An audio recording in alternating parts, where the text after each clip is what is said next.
Assalamualaikum warahmatullahi wabarakatuh. Halo semua teman-teman semuanya. Waalaikumsalam.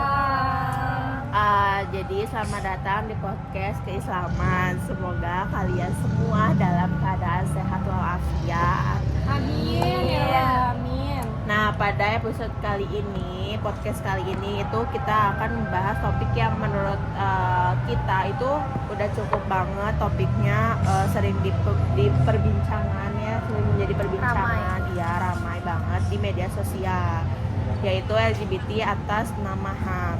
Nah, jadi topik ini tuh sering memunculkan berbagai pendapat atau perdebatan sebagai orang memandang isu LGBT sebagai bagian dari hak asasi manusia. Nah, sementara sebagian lainnya melihat dari sudut pandang agama, budaya, dan norma sosial.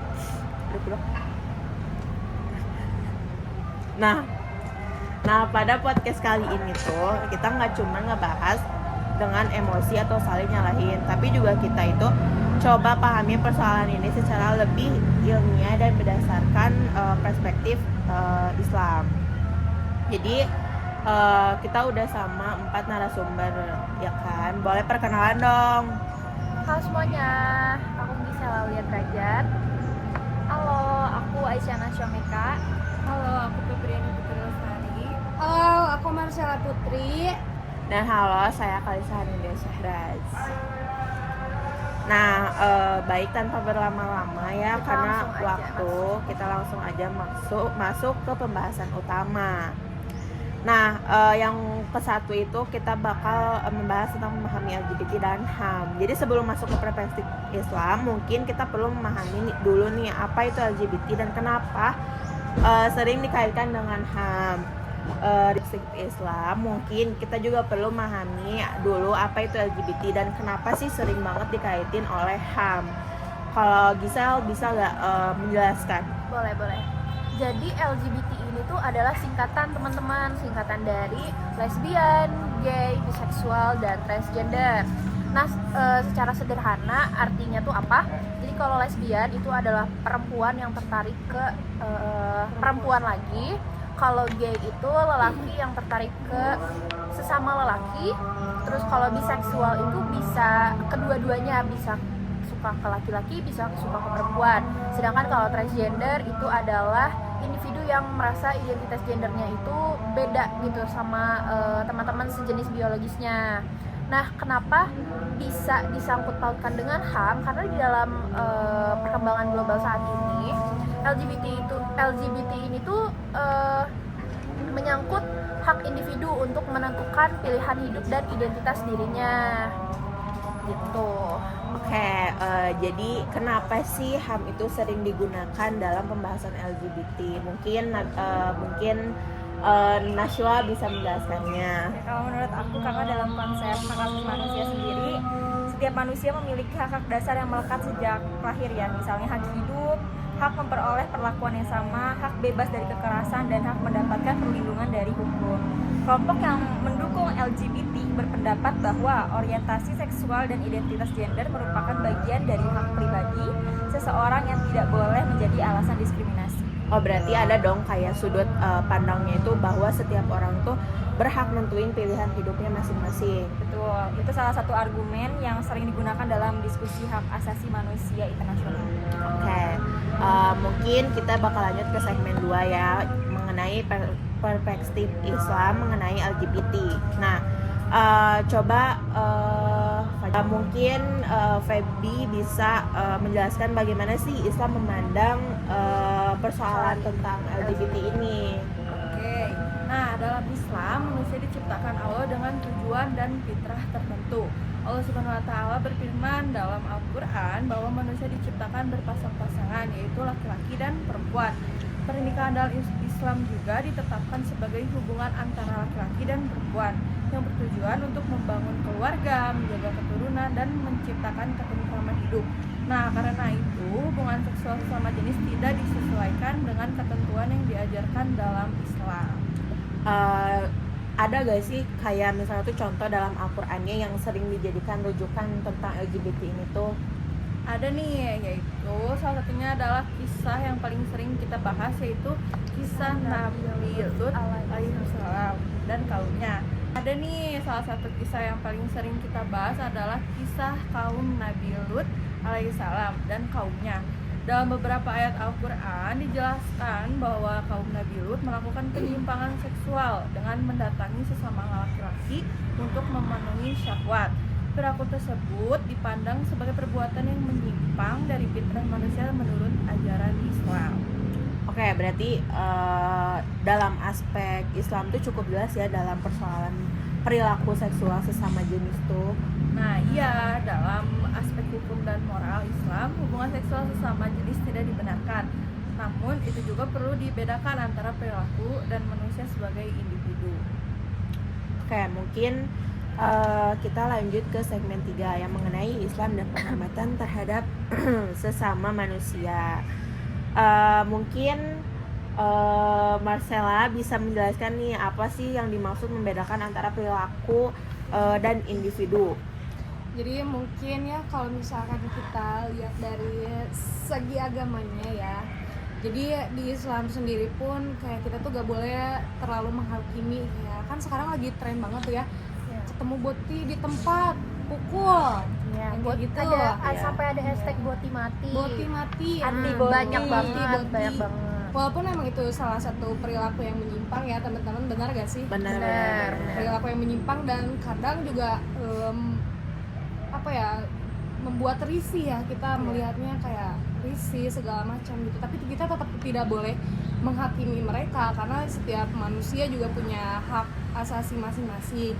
Tapi mungkin kita bisa dengan cara mengingatkan ya gak sih teman-teman ya, kita mengingatkan aja untuk tidak tidak berbuat seperti itu di tempat keramaian, karena di zaman sekarang mungkin udah cukup banyak yang terang-terangan sebagai gay, sebagai lesbian atau transgender gitu ya.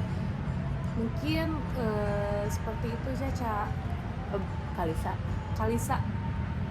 Berarti gak boleh dong kayak ngelakuin bullying terhadap seseorang yang mungkin menurut kita itu berbeda, kayak harusnya jadi cowok tuh cowok tapi ini malah berbalik gitu. Mungkin kalau dari bullyingnya mungkin ya jangan ya Caya, karena tidak boleh menghakimi, balik lagi. Tapi kalau untuk mengingatkan, sekedar mengingatkan sih itu harus ya, karena itu kan salah satu perilaku yang menyimpang ya, perilaku yang menyimpang, dan anak kecil pun jadi bisa melihat kayak karena Bisa mungkin ditiru. Iya, bisa ditiru, dicontoh sama anak-anak. Jadi sebaiknya mungkin ditegur tanpa dihakimi. Setuju banget. Kadang kan di media sosial juga sekarang tuh banyak banget ya yang kayak misalnya emang udah banyak banget nih yang terang-terangan nunjukin kalau misalnya mereka nih LGBT. Ya. Terus di komen-komennya tuh udah pasti banget dibully kan, udah pasti banget viral, rame, banyak yang bully, banyak yang ngatain, caci maki segala macam. Sebenarnya orang-orang kayak gitu tuh kasihan, harusnya tuh butuh didampingi, dikasih tahu gitu ya. Bukan dengan cara dibully atau dicaci maki, tapi yang diperluin sebaliknya, kita harus ngerangkul, harus dikasih tahu dengan baik dan pelan-pelan gitu. Ya, mungkin yang seperti itu juga butuh ahli yang lebih Iya, lagi ya, kayak psikolog ya. iya. Karena kan itu masuknya ke penyakit mental juga Iya. ya, soal penyimpangan seperti Iya. itu. Mungkin seperti itu. Kayak mungkin kita bakal masuk ke inti perdebatan yang sering muncul. Jadi kayak gimana sih kalau misalnya nanti konsep HAM itu bertemu dengan aturan-aturan yang ada di agama. Mungkin Nashwa bisa menjelaskannya. Nah, ini jadi salah satu tantangan besar sih, karena di satu sisi HAM itu memberi kebebasan individu, sedangkan agama tuh punya peraturan yang harus ditaati, Iya, gitu kan. Benar banget. Dan Indonesia adalah masyarakat yang religius dan dominan dengan Islam. Jadi nilai agama tuh jadi salah satu dasar penting dalam kehidupan sosial. Karena itu sering muncul perbedaan pandangan antara kelompok yang menekankan kebebasan individu dan kelompok yang menekankan nilai agama. Oke, berarti menurut kamu nih, apakah HAM dan agama itu selalu bertentangan? Gak selalu sih, karena HAM juga berbicara tentang penghormatan terhadap martabat manusia. Agama mengajarkan penghormatan terhadap manusia. Yang sering menjadi perdebatan adalah bagaimana menafsirkan batas-batas kebebasan tersebut. Nah, saya juga ingin menambahkan, nah kalau di Islam itu kebebasan kan emang diakuin ya. Nah, tapi kebebasan juga bukan yang tanpa batas. Nah, setiap kebebasan itu memiliki tanggung jawab kepada Allah Subhanahu wa taala dan kepada masyarakat. Nah, karena itu Islam memandang bahwa hak selalu berdampingan dengan kewajiban. Oke, mungkin sekarang itu kita harus kita coba dulu ngelihat dari sudut pandang generasi muda. Dan kenapa sih si isu-isu ini tuh penting banget buat mahasiswa kayak kita dan lingkungan-lingkungan yang menurut kita tuh kayak SMP, SMA pasti banyak banget dong yang kayak gitu kan. Mungkin Gisel bisa menjelaskannya. Oke, karena mahasiswa-mahasiswa kayak kita ini tuh bakalan jadi generasi masa depan gitu ya, pemimpin masa depan. Jadi di era digital kayak sekarang ini tuh informasi mengenai LGBT itu udah banyak banget bisa ditemuin, bisa di mana-mana, bisa kita lihat di media sosial, di film, di serial televisi atau di platform lainnya. Pokoknya banyak banget gitu. Kalau kita nggak punya dasar pengetahuan yang baik tentang hal ini, kita tuh bisa mudah banget terjebak di sikap ekstrim gitu, Ca. Maksudnya ekstrim itu kayak gimana sih? Jadi ekstrim ini tuh dalam artian kita bisa langsung benci gitu tanpa memahami persoalannya.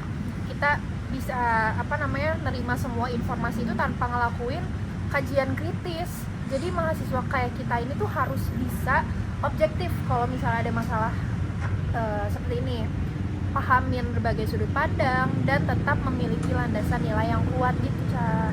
Ya, mungkin ada pendapat dari masalah.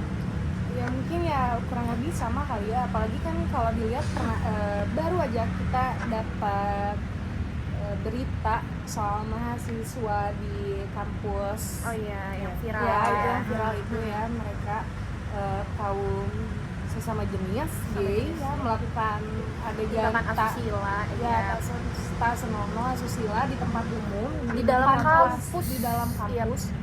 Itu kan mereka dapat sanksi sosial juga. Ya selain itu juga kan bisa dibilang tindakan seperti itu tuh merugikan bukan hanya diri sendiri tapi merugikan keluarga ya orang lain gitu ya, mungkin seperti itu. Berarti nggak semua perbedaan itu harus berakhir menjadi musuhan. Iya betul. Oke, kalau gitu gimana sih sikap yang ideal bagi seorang muslimah, muslihat? Kalau gitu gimana sih menurut kalian tuh sikap yang ideal bagi seorang muslim ketika menghadapi isu-isu LGBT pada zaman sekarang atau generasi muda sekarang? Nah, menurut saya ada beberapa hal nih. Yang pertama, kita perlu memahami ajaran Islam secara benar. Yang kedua, tetap berpegangan pada nilai-nilai agama. Yang ketiga, menghindari sikap kasar dan diskriminatif. Yang keempat, mengedepankan dakwah dan bijaksana. Oke, selanjutnya ada Saya juga mau nambahin nih, kalau misalnya selain yang disebutkan sama si Feby tadi, itu juga nambahin pentingnya literasi, karena kita harus mencari tahu dulu dari mana sumbernya, apakah valid atau tidak, terus juga harus mempertanggungjawabkan dari informasi tersebut gitu. Aku mau nambahin sedikit nih. Kalau untuk anak-anak seumuran kita kan udah gede ya. Berarti kita udah bisa mikir dong. Kita juga bisa milih lingkungan yang baik untuk kita itu kayak gimana, lingkungan yang sehat. Terus juga kita harus nanemin, sebenarnya ini harusnya dari kecil sih, kita harus nanemin pendidikan agama, pendidikan keluarga, dan lingkungan sosial yang baik gitu. Sebaiknya itu ditanemin dari kecil, biar si kondisi itu tuh biar ngebantu seseorang buat mahamin identitasnya masing-masing, jadi lebih positif gitu. Oke, mungkin ada pendapat dari masalah Satu Secara akhlak kayak akhlak tuh udah Yang diajarin. paling penting akhlak, Ya, akhlak salah satu inti ajaran Islam. Oke, 1, 2, 3. Oke, jadi mungkin ya tambahan dari saya, mungkin dari segi akhlak juga ya, perilaku juga kan salah satu ajaran dari agama kita ya, agama Islam ya. Mungkin kita juga harus lebih tahu tempat, terus kita harus bisa lebih beradab juga ya. Betul. Harus tahu di mana kita, apalagi yang kasus viral tadi ya, di mana kita kalaupun dia menyimpang gitu ya, dia harusnya tahu di mana dia harus melakukan itu, bukan di tempat-tempat yang bisa dibilang tempat umum, Iya. tempat belajar Iya. untuk belajar kan Tapi kampus. kita nggak menormalisasi Iya. itu sama sekali Tidak ya. menormalisasi ya, Iya. tidak menormalisasi, tapi mungkin seperti itu. Oke, mungkin ya teman-teman, mungkin ini pembicaraannya udah cukup banget ya. Cuman sebelum aku lanjut ke penutupan nih, aku pengen minta dong satu kalimat dari kalian mengenai refleksi dari masing-masing narasumber nih. Menurut kalian tuh tentang LGBT ini tuh apa gitu? Boleh dari Gisela dulu, mungkin. Oke, menurut aku isu LGBT ini mungkin harus dipahami secara bijak gitu ya sama kita, nggak bisa langsung menghakimi. Kita harus nyikapinnya itu dengan kepala dingin gitu, nggak boleh emosi gitu sih. Kalau dari saya sendiri, kita tuh perlu memahami perbedaan pandangan yang ada di masyarakat tanpa menghilangkan kemampuan berpikir kritis. Nah, menurut saya kita sebagai muslim itu kita harus tetap berpegangan pada ajaran Islam dengan menjaga akhlak dalam berinteraksi dengan siapapun. Jadi mungkin kalau menurut saya sendiri ya, kita harus tetap menghargai sesama manusia juga, menjaga nilai kemanusiaannya juga. Mungkin segitu ya dari saya. Oke, mungkin alhamdulillah banget ya kita tuh udah Iya. sampai di penghujung podcast kita kali ini yang menjelaskan tentang LGBT. Jadi dari diskusi hari ini tuh mungkin kita tuh dapat memahamin bahwa isu LGBT sama HAM itu merupakan topik yang kompleks dan memiliki banyak sudut pandangnya dalam profesi Islam, dalam norma hukum yang kayak gitu, banyak banget. Nah, sebagai generasi muda kayak kita sekarang itu tuh mungkin kita dituntut buat mampu berpikir kritis untuk memahami persoalan secara mendalam ini, serta menyampaikan pandangan dengan santun dan penuh tanggung jawab. Nah, semoga ya dengan sudah kita bahas diskusi kali ini mengenai LGBT, semoga diskusi ini tuh dapat nambah wawasan kita semua. Amin. Dan juga jadi sarana belajar buat memahami berbagai persoalan sosial dari perspektif keislaman. Saya Kalista Hanindya Syahraz. Saya Gisela Aulia Derajat. Saya Isyana Syameka. Saya Febriani Putrastari. Saya Marsha Putri. Mengucapkan terima kasih banyak atas perhatian teman-teman semua. Wassalamualaikum warahmatullahi wabarakatuh.